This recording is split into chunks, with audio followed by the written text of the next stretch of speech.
Welcome to 24 technologies. Our today's topic is git. గిట్లో మనము ఏవి ఎగ్జిస్టింగ్ రిపాజిటరీస్ ఏమన్నా ఉన్నా మనం వాటిని గిట్ హబ్లోకి ఎలా పుష్ చేస్తాము అనే దాని గురించి ల్యాబ్ చేస్తూ డిస్కస్ చేద్దాం. ఫస్ట్ మనం దానికోసం మనకి ఏం కావాలమ్మా? గిట్ హబ్ అకౌంట్ కావాలి కదా. గిట్ హబ్ అకౌంట్ మనం సీక్వెన్స్లో ఏం వెళ్ళాం ఇక్కడ. ఆ, అన్ని చేంజ్ చేసుకుంటూ పుష్ చేసుకుంటూ ఒకటి క్రియేట్ చేసుకుంటూ ఓన్ రిపాజిటరీ, ఇక్కడ క్రియేట్ రిపాజిటరీ ఉంది కదా, ఆ క్రియేట్ రిపాజిటరీని క్రియేట్ చేసుకొని మన లోకల్ సిస్టంలో ఉన్న దాన్ని ఇక్కడికి ఏ రకంగా మనం పుష్ చేస్తాము, అండ్ ఒకటి క్లోన్ చేసుకున్న తర్వాత ఆ క్లోన్ ఆరిజిన్ అంటే ఏంటి, వాటన్నింటి గురించి మనం డిస్కస్ చేద్దాం. ఫస్ట్ మనకు టూ పార్ట్స్గా మనం డివైడ్ చేసుకుంటే, నీ దగ్గర ఆల్రెడీ ఒక ఎగ్జిస్టింగ్ రిపాజిటరీ ఒకటి ఉంది అని చెప్పేసి అనుకోండి. నీ దగ్గర ఆల్రెడీ నీ లోకల్ సిస్టంలో ఒక ఎగ్జిస్టింగ్ రిపాజిటరీ అనేది ఉంది. ఓకే, దానికోసం నువ్వేం చేయాలి అంటే create a new repository on your Git hub. ఆ న్యూ రెపాజిటరీని మనం ఏ రకంగా క్రియేట్ చేసుకుంటాం? ఇక్కడ ఏదైతే ఆప్షన్ ఉందో, దే ఆర్ మల్టిపుల్ వేస్, ఒకటే అని కాదు, there are multiple ways to create a repository. Okay, మనం ఏదైనా సపోజ్ ఇప్పుడు లైక్ హియర్ మనం 2048 అనే దాంట్లో వెళ్ళినాం కదా.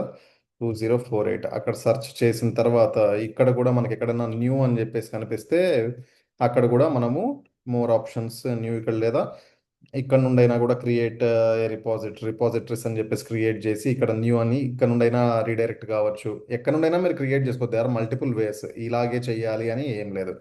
ఈ రిపాజిటరీ పేరు నేను ఏమిస్తానంటే, నా దగ్గర ఆల్రెడీ లోకల్లో కలర్స్ అని చెప్పేసి ఒకటి ఉంది కాబట్టి కలర్స్ న్యూ అని చెప్పేసి ఒక రిపాజిటరీని క్రియేట్ చేస్తున్నా. ఇదేది ఎవరు, దీని ఓనర్ ఎవరు? రఘువీర్ iPhone 24 tech, and this is my account, that is why it is showing రఘువీర్ ఐఫాన్ 24 టెక్. మీరు క్రియేట్ చేసుకునేటప్పుడు అది మీ ఓనర్షిప్కి సంబంధించిన పేరు ఏదైతే ఉందో ఆ ఓనర్షిప్ నేము అక్కడ మనకు కనిపిస్తుంది. అండ్ ఇక్కడ మీరు ఏ నేమ్ అయినా ఇవ్వచ్చు.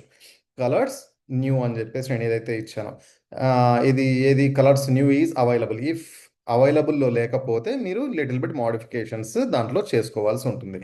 Okay, right. ఇంకా డిస్క్రిప్షన్లో if you want to give any description దానికి సంబంధించిన అంటే వై దిస్ రిపాజిటరీ, దేనికోసం నేను యూజ్ చేస్తున్నాను, దీంట్లో కంటెంట్ ఏముంది, ఆ టైప్ ఆఫ్ మీరు డిస్క్రిప్షన్ ఇవ్వాలి అనుకుంటే definitely you can give based on your requirement. And choose visibility, this is very important. Choose visibility అని చెప్పేసి ఏదైతే ఉందో ఇక్కడ పబ్లిక్ ప్రైవేట్ అని చెప్పేసి ఉంది. ఇక్కడ పబ్లిక్లో మీరు ఈ రిపాజిటరీని పోస్ట్ ఇన్ సెన్స్ ఇక్కడ క్రియేట్ చేస్తే, పబ్లిక్లో క్రియేట్ చేస్తే any one on the internet, ఎవరైనా ఇంటర్నెట్ యూజ్ చేసే వాళ్ళు గిట్ హబ్ అకౌంట్ ఉన్నా లేకపోయినా వాళ్ళు they can see this repository. నువ్వు ఏది కలర్స్ ఐఫోన్ న్యూ అని చెప్పేసి క్రియేట్ చేసుకున్న ఈ రిపాజిటరీని ఎవరైనా క్రియేట్ చేసుకోవచ్చు, ఎవరైనా చూడొచ్చు. వాళ్ళు క్లోన్ చేసుకోవడానికి కూడా స్కోప్ ఉంటుంది. లేదు private, if you select private select చేసుకున్నామంటే you choose who can see and commit to repository. Okay, ఎవరైతే అంటే పర్టికులర్గా ఈ ప్రైవేట్ అని సెలెక్ట్ చేసుకున్న తర్వాత నీ ఆఫీస్లో నీ కొలాబరేటర్స్ కానీ నీ కొలీగ్స్ కానీ ఎవరైనా ఉన్నారు వాళ్ళకి మాత్రమే చూడాలి అని చెప్పి, కంపెనీస్లో ఆల్వేస్లీ వీ విల్ యూజ్ ప్రైవేటే, పబ్లిక్ ఎక్కువ యూజ్ చేయము. ఎందుకంటే సెన్సిటివ్ ఇన్ఫర్మేషన్ అని చెప్పేసి ఏమైనా ఉంటుంది కాబట్టి అవి మనం పబ్లిక్లో పెట్టాము అంటే వీ కెన్ ఏవి కొన్ని ఛాలెంజెస్ కూడా ఫేస్ చేయాల్సి ఉంటుంది. That is why we will use always private. ఎక్కడ ఎంటర్ప్రైజ్ లెవెల్ అకౌంట్స్లో మనము కంపెనీలో వర్క్ చేస్తున్నప్పుడు ప్రైవేట్. లేదు నేను పబ్లిక్లో పెడతాను అనుకుంటే ఇది మనం సెలెక్ట్ చేసుకునే దాన్ని బట్టి ఉంటుంది. Now I'm going with public option. Okay, ఈ ప్రైవేట్ అని సెలెక్ట్ చేసుకున్నప్పుడు ఎవరికైతే మీరు యాక్సెస్ ఇవ్వాలనుకుంటున్నారో వాళ్ళ యూజర్ నేమ్ అండ్ వాళ్ళ మెయిల్ ఐడి ఇచ్చారు అంటే వాళ్ళు చూసుకోవడానికి స్కోప్ ఉంటుంది. రైట్, ఇంకా ఇక్కడ ఏమున్నాయి? Add readme file, dot git ignore and add licences, they are multiple things. అవన్నీ నాకు అవసరం లేదు, జస్ట్ నేను create repository. This is my empty repository. దీంట్లో ఇంకా ఏమి లేవు. This is one empty repository. ఏవి? కలర్స్ ఐఫోన్ న్యూ అని చెప్పేసి రీడ్మీ అండ్ గిట్ ఏంటి. ఇక్కడ ఏమంటున్నాడంటే ఇక్కడ క్విక్ సెటప్ అంటే ఈ కమాండ్స్ నువ్వు లోకల్లో కొట్టినావు అంటే, ఈ కమాండ్స్ నీ లోకల్ మిషన్లో కొడితే ఆటోమేటిక్గా ఇవన్నీ ఏమవుతాయి? మ్యాప్ అవుతాయి ఒకదానికొకటి. అవి ఏ రకంగా అనేది మనకు మనకి ఇప్పుడు జస్ట్ ఏది తెలిసింది, మనం ఒక రెపాజిటరీని ఏ రకంగా క్రియేట్ చేస్తాం గిట్ హబ్లో అనే దాని గురించి మనకు తెలిసింది. కానీ కనెక్ట్ యువర్ లోకల్ రెపో అది మనం చేయలేదు. Push up your changes to GitHub అవి కూడా మనం చేంజెస్ చేయలేదు. ఏవి? నీ లోకల్లో ఏవైతే నువ్వు చేస్తున్నావో వాటిని నువ్వేం పుష్ చేయట్లేదు. రైట్, అండ్ ఇంకొక ఆప్షన్ ఏది ఉంది అని చెప్పేసి అంటే నువ్వు స్క్రాచ్ నుండి స్టార్ట్ చేసుకోవడానికి కూడా స్కోప్ ఉంటుంది. స్క్రాచ్ నుండి అంటే స్క్రాచ్ నుండి ఏ రకంగా స్టార్ట్ చేయొచ్చు సార్ అని చెప్పేసి అంటే ఇప్పుడు మనం చేసింది అదే. ఏది ఒక బ్రాండ్ న్యూ రెపాజిటరీ ఏదైతే ఉందో దాన్ని మనం క్రియేట్ చేసుకోవడము, లేకపోతే మనము మన మిషన్లోకి దాన్ని క్లోన్ చేసుకోవడము, అండ్ ఏవైనా చేంజెస్ చేయాలి అనుకుంటే నువ్వు అది క్లోన్ ఎక్కడికి క్లోన్ చేసుకున్నావు, నీ గిట్ హబ్లో నుండి నీ లోకల్ మిషన్లోకి క్లోన్ చేసుకున్న తర్వాత నువ్వు ఏవైనా చేంజెస్ చేసి ఆ చేంజెస్ని ఎవరికి మళ్ళీ నువ్వు కావాలనుకుంటే పుష్ చేయడానికి స్కోప్ ఉంటుంది. ఎక్కడికి పుష్ చేస్తావు ఎనీ ఐడియా? ఎక్కడికి మనం ఈ గిట్ హబ్ ఏదైతే ఉందో దీనిలోకి మనం పుష్ చేస్తాం. అది ఇక్కడ చూసారా కింద, ఇక్కడ or push and existing repository from the command లైన్లో మీరు ఈ కమాండ్స్ని బేస్ చేసుకొని మీరు పుష్ చేయడానికి స్కోప్ ఉంటుంది. మనం పుష్ అనేది నెక్స్ట్ సెషన్లో మాట్లాడుకుందాం, బట్ దీంట్లో ఉన్న కాంపోనెంట్స్ ఏవైతే ఉన్నాయో వాటన్నింటి గురించి మనం డిస్కస్ చేద్దాం. ఫస్ట్ ఇక్కడ నేను ఒక వేరే పీడబ్ల్యూడి నేను ఎక్కడ ఉన్నాను, రఘువీర్ అనే దాంట్లో నేను ఉన్నాను. ఇక్కడ ఫస్ట్ నేను డెస్క్టాప్లోకి ఎంటర్ కావాలి కాబట్టి సిడి డెస్క్టాప్, రైట్. ఇక్కడ నేను ఒక ఫోల్డర్ను క్రియేట్ చేసుకుంటా, ఒక ఫోల్డర్ లైక్ ఒక రెపోను క్రియేట్ చేసుకుంటా. ఆ రెపో ఏది, ఎంకేడిఐఆర్. ఫస్ట్ నాకు ఇక్కడ ఎల్ఎస్ చేసి చూద్దాం ఏమన్నా ఉన్నాయా. కలర్స్ అని చెప్పేసి ఒకటి ఉంది కదా, ఆల్రెడీ కలర్స్ అని చెప్పేసి ఒకటి క్రియేట్ చేసిన, ఆ కలర్స్లోకి ఎంటర్ అవుదాం. CD colours. ఇక్కడ ఎంటర్ అయిన తర్వాత నేను ఏం చేస్తానంటే గిట్ రిమోట్ అనేది చూస్తున్నా, నథింగ్. గిట్ రిమోట్ -v అని చెప్పేసి కూడా ట్రై చేస్తా, నథింగ్. బట్ దీనికి డిఫరెన్స్ ఏది, ఇది నేను లోకల్లో స్క్రాచ్ నుండి నా ఓన్గా నేను క్రియేట్ చేసుకున్నది గిట్ కమాండ్స్ తోటి. గిట్ హబ్ ఇక్కడ నాకు పిక్చర్లోకి ఇంకా రాలేదు. ఇప్పుడు నేను ఏం చేస్తానంటే ఒక గిట్ హబ్లోకి వెళ్ళి ఏదో ఒకటి ప్రీవియస్గా ఏది, వేర్ ఇట్ ఈస్, ఇక్కడ 2048 అనే గేమ్ ఉంది కదా, ఆ 2048 అనే గేమ్లో, నాట్ దిస్ వన్, 2048, దీన్ని సెర్చ్ చేద్దాం. Yes, this one, right. ఈ ఇది నేనేం చేస్తానంటే దీన్ని క్లోన్ చేసుకోవడానికి కమాండ్ గుర్తుందా, ఆల్రెడీ మనం ప్రీవియస్ సెషన్లో చేసాం కదా, Git clone this one. Okay, నేను క్లోన్ చేసుకుంటున్నా. ఇప్పుడు నేను క్లోన్ చేసుకున్న తర్వాత ఎల్ఎస్ చేసి చూస్తే నాకు 2048 అని చెప్పేసి ఒకటి ఉంది. ఆ 2048లోకి కూడా నేను ఎంటర్ అవుతాను, అంటే 2048 డన్. ఇక్కడ నేనేం చేయలేదు, జస్ట్ ఒకటి నేను ఏది రెపోను నేనేం చేసుకున్నాను, క్లోన్ చేసుకున్నాను. ఇప్పుడు same Git remote Git remote చూసారా, ఆరిజిన్ అని చెప్పేసి ఒకటి కనిపిస్తుంది. నేను క్లోన్ చేసుకున్న దానికి ఆరిజిన్ అని చెప్పేసి కనిపిస్తుంది, నేను లోకల్లో చేసుకున్న దానికి నాకేం కనిపించలేదు. ఇంకా నేనేం చేస్తానంటే గిట్ రిమోట్ -v చూస్తే నువ్వు ఎక్కడి నుండి కోడ్ను ఏది చేసుకున్నావు, ఫెచ్ అండ్ పుష్ ఎక్కడి నుండి చేసుకున్నావు అని చెప్పేసి కూడా దానికి సంబంధించిన యూఆర్ఎల్స్ మనం చూసుకోవచ్చు. లైక్ దిస్ వే, ఏది, నీ ఆరిజిన్ ఎక్కడి నుండి ఉంది అనేది, నువ్వు ఎక్కడి నుండి తీసుకున్నావు అది అని చెప్పేసి మనం చూసుకోవాలనుకుంటే definitely we can see like this.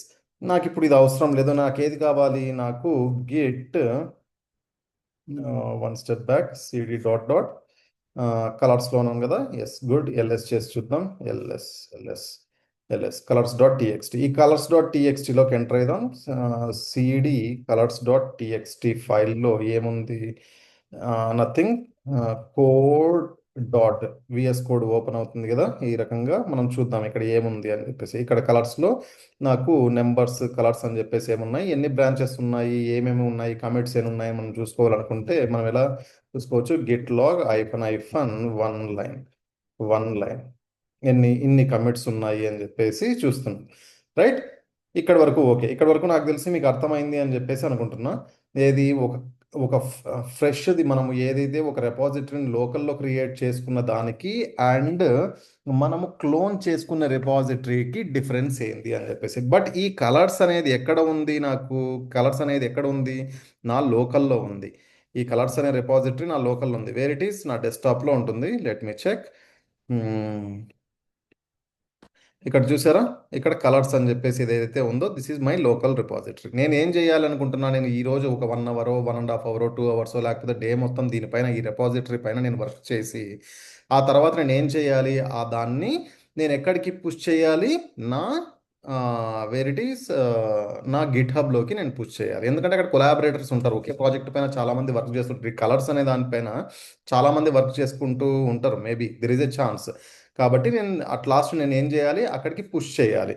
ఆ పుష్ చేయడానికి మనము ఏం చేయాల్సి ఉంటుంది? పుష్ చేయాలి అనుకుంటే నాకు ఏదైతే గిట్ హబ్ అకౌంట్ ఉందో మై రిపాజిటరీస్లో నేను క్రియేట్ చేసుకున్న రిపాజిటరీస్లోకి వెళ్తే ఇక్కడ ఏమున్నాయి? న్యూ రిపాజిటరీ కాదు, మై రిపాజిటరీస్. మై రిపాజిటరీలో ఒక రిపాజిటరీ ఉంది. అది ఏది? This one. ఇక్కడ ఏమంటున్నాడు వీడు? Git remote add origin. Add origin. ఇప్పుడు ప్రీవియస్గా నేను చూశాను అంటే ఇక్కడ గిట్ రిమోట్ అని చూస్తే గిట్ రిమోట్ -v అని చూస్తే నాకు ఆరిజిన్ ఏం లేదు. బట్ ఇప్పుడు డిఫరెన్స్ చూడండి. గిట్ నేనేమి ఇక్కడ యాజ్ ఇట్ ఈస్గా కమాండ్ మనం ఇచ్చినా కూడా that's good. Git remote add origin as it ఈస్గా ఇది కాపీ చేసుకోండి. కాపీ చేసి ఇద్దాం. ఇప్పుడు git excuse me git remote -v అని చెప్పేసి చూస్తే చూసారా ఇక్కడ సంథింగ్ చేంజెస్ అనేవి నాకు కనిపిస్తున్నాయి. గిట్ రిమోట్ అని చెప్పేసి చూసినామంటే ఆరిజిన్ అని చెప్పేసి కనిపిస్తుంది. అంటే మీరు ఈ command Git remote add origin నువ్వు ఇంకొకసారి ఎప్పుడైనా కూడా జస్ట్ ఆరిజిన్ అని చెప్పేసి ఇచ్చావు అంటే అది దీనికి అని చెప్పేసి ఈ గిట్ హెచ్టిటిపి అని చెప్పేసి అది ఏమవుతుంది? రికగ్నైజ్ చేస్తుంది. ఇది రికగ్నైజ్ చేయడానికి స్కోప్ ఉంటుంది. అండ్ మనకు నెక్స్ట్ కమాండ్ ఏంది? యాస్టీస్గా ఇక్కడ ఏవైతే ఉన్నాయో అది కొడితే సరిపోతుంది. పెద్ద డిఫరెన్స్ ఏం లేదు. Get branch -m main. Main అన్నది రైట్, డన్. ఆ తర్వాత ఏమంటున్నాడు? Git push -u ఆర్జిన్ main. ఈ కమాండ్స్ను పేస్ట్ చేసిన తర్వాత చూడండి డిఫరెన్స్. ఇక్కడ ఏమవుతుంది? పాస్వర్డ్ గిట్ క్రెడెన్షియల్స్ అని చెప్పేసి అడుగుతుంది. ఏమి ఇవ్వాలి? మన పాస్వర్డ్.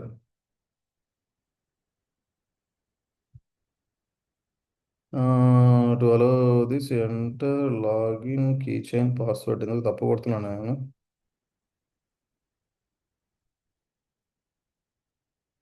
What happened? ఒక్క నిమిషం, పాస్వర్డ్ నాకు మర్చిపోయినట్టున్నాను. Let me check. Record post చేస్తున్నా. ఓకే, అది పాస్వర్డ్ ఏదో నాకు మిస్ మ్యాచ్ అవుతుంది.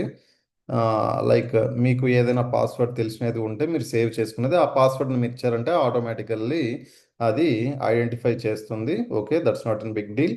అండ్ ఇంకొకటి, మనము ఇక్కడ ఏదైతే నేమ్స్ ఇచ్చామో నాకు ఏవి నా గిట్ రిమోట్కు ఒక నేమ్ ఇచ్చాను ప్రీవియస్గా.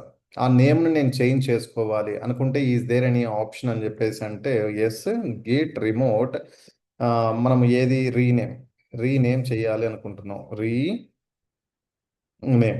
ఇక్కడ తర్వాత నువ్వేం చేస్తావంటే ఇక్కడ ఫస్ట్ నువ్వేమి ఇవ్వాలి? ఓల్డ్ నేమ్ ఇచ్చి స్పేస్ ఇచ్చి తర్వాత న్యూ నేమ్ ఇచ్చారు అంటే మీరు ఏదైతే నేమ్ చేంజ్ చేయాలనుకుంటున్నారో ఆ నేమ్ చేంజ్ అయిపోతుంది. అండ్ అండ్ నువ్వు అది రిమూవ్ చేయాలి అనుకుంటే జస్ట్ సేమ్ కమాండే రిమూవ్. దేన్ని రిమూవ్ చేయాలనుకుంటున్నావు అని చెప్పేసి ఆరిజిన్ లేకపోతే నువ్వు ఇక్కడ ఏదైతే గిట్ హబ్లో ఏదైతే ఉందో నేమ్ అది రిమూవ్ చేయాలి అనుకుంటే డెఫినెట్లీ ఈ కమాండ్స్ తోటి with help of these commands you can remove, you can rename those. Okay right. తర్వాత నెక్స్ట్ సెషన్లో మనము పుష్ చేయడం ఎలా అనే దాని గురించి డీటెయిల్డ్గా చూద్దాం. ఎక్స్ప్లెనేషన్ తోటి పుష్ చేయడం ఎలా అనే దాని గురించి కూడా మనము చూద్దాం. Okay right. Thank you very much. ఎవరైనా సబ్స్క్రైబ్ చేసుకునే వాళ్ళు ఉంటే please do subscribe. I'm going to end the session.